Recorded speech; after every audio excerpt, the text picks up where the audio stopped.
ಬೆಳ್ಳಿ ಬೆಲೆಯ ನಾಗಾಲೋಟ ಮುಂದುವರೆದಿದೆ. ಒಂದೇ ದಿನಕ್ಕೆ ಕೆಜಿಗೆ 20,400 ರೂಪಾಯಿ ಹೆಚ್ಚಳವಾಗಿದ್ದು, ಪ್ರಸ್ತುತ 1 ಕೆಜಿ ಬೆಳ್ಳಿಗೆ 3,20,000ಕ್ಕೆ ಏರಿಕೆಯನ್ನ ಕಂಡಿದೆ. ಅಲ್ಲದೆ ಚಿನ್ನ 10 ಗ್ರಾಂಗೆ 1,53,000ಕ್ಕೆ ಏರಿಕೆಯಾಗಿದೆ. ಬೆಂಗಳೂರಿನಲ್ಲಿ 22 ಕ್ಯಾರೆಟ್ ಚಿನ್ನ 10 ಗ್ರಾಂಗೆ 3,250 ರೂಪಾಯಿ ಏರಿಕೆಯಾಗಿದ್ದು, 1,37,300 ರೂಪಾಯಿ ಆಗಿದೆ.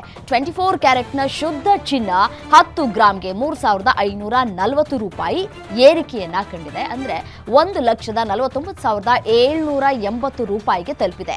ಜಾಗತಿಕ ಸಂಘರ್ಷ, ಪೂರೈಕೆ ಕುಸಿತ ಹಾಗೂ ಬೇಡಿಕೆ ಹೆಚ್ಚಳದಿಂದ ದರ ಜಾಸ್ತಿಯಾಗಿದೆ. ಅಮೆರಿಕ, ಯುರೋಪ್ ನಡುವೆ ತೆರಿಗೆ ಸಮರದ ಕಾರಣ ಹೂಡಿಕೆದಾರರು ಸುರಕ್ಷಿತ ಹೂಡಿಕೆ ಎನ್ನುವಂತಹ ಚಿನ್ನ ಬೆಳ್ಳಿಯತ್ತ ಮುಖ ಮಾಡಿದ್ದಾರೆ. ಮತ್ತೊಂದು ಕಡೆ ಕೈಗಾರಿಕಾ ವಲಯದಲ್ಲಿ ಬೆಳ್ಳಿಗೆ ಭಾರಿ ಬೇಡಿಕೆಯಾಗ್ತಾ ಇದ್ದು, ಬೆಳ್ಳಿಯ ಬೆಲೆ ಮತ್ತಷ್ಟು ಹೆಚ್ಚಾಗುವಂತಹ ಸಾಧ್ಯತೆಗಳು ಕೂಡ ಇದೆ.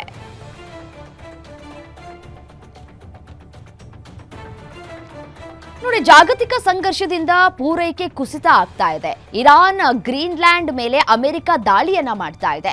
ಅಮೆರಿಕ, ಯುರೋಪ್ ನಡುವೆ ತೆರಿಗೆ ಸಮರ ಸಾರಿದೆ. ಷೇರುಪೇಟೆ ಬಿಟ್ಟು ಈಗ ಚಿನ್ನ ಬೆಳ್ಳಿಯತ್ತ ಸಾಂಸ್ಥಿಕ ಹೂಡಿಕೆದಾರರು ಹೆಚ್ಚು ಗಮನವನ್ನ ಹರಿಸ್ತಾ ಇದ್ದಾರೆ. ಕೈಗಾರಿಕಾ ವಲಯದಿಂದ ಬೆಳ್ಳಿಗೆ ಭಾರಿ ಬೇಡಿಕೆಗಳು ಹೆಚ್ಚಾಗ್ತಾ ಇದೆ. ಹಾಗಾಗಿ ನಿರೀಕ್ಷಿತ ಪ್ರಮಾಣದಲ್ಲಿ ಚಿನ್ನ ಬೆಳ್ಳಿ ಉತ್ಪಾದನೆ ಆಗ್ತಾ ಇಲ್ಲ.